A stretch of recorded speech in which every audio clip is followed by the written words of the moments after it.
key elements of a high-performing team resonate around a three-legged stool.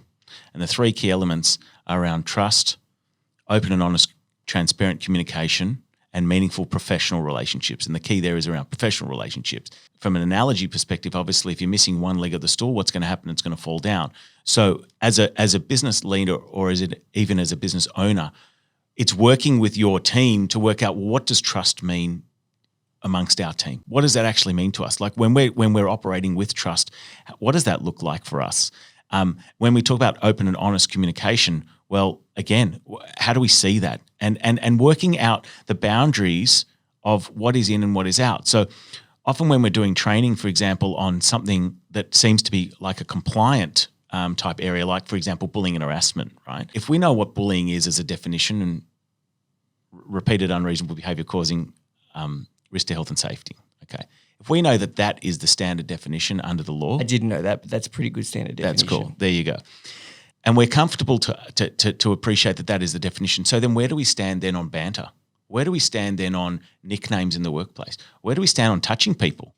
Because some people are touchy and some people aren't touchy. It's that empathy towards each other as a team that enables relationships to happen. That's right. If someone's upset about something, feeling free to say they're upset about that. Yeah. If someone is told something, trusting that as a leader you will deliver on whatever you said, and that I'm listening, and I'm not, and not necessarily even going into solution mode, right? Like it's just, hey, listen, Daniel, I hear you.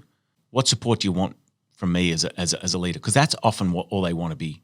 They want to be heard and understood, and often that's half the battle.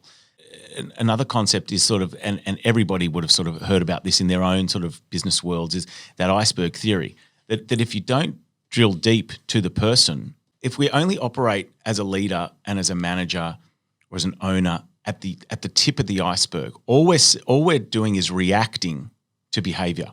But if I, as a manager, going back to the three-legged stool, if I can build that trust, that meaningful professional relationship, then actually underneath the surface, I'm going to get understanding around thoughts, beliefs, values, what's important to them, dreams, aspirations, et cetera, right?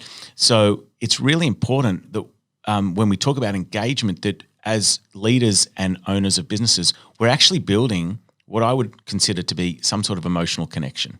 That it's not just a transaction. You're not just here to work for me. A little bit like what you were saying about that cog in the wheel with the corporate thing. It's so particularly more important in a small, medium business where you have close relationships with people because you work so closely together on a day-to-day basis that you develop all of those sorts of aspects. Completely agree. Because in an SME, it is not just a transaction. Mm-hmm. It truly is a bond.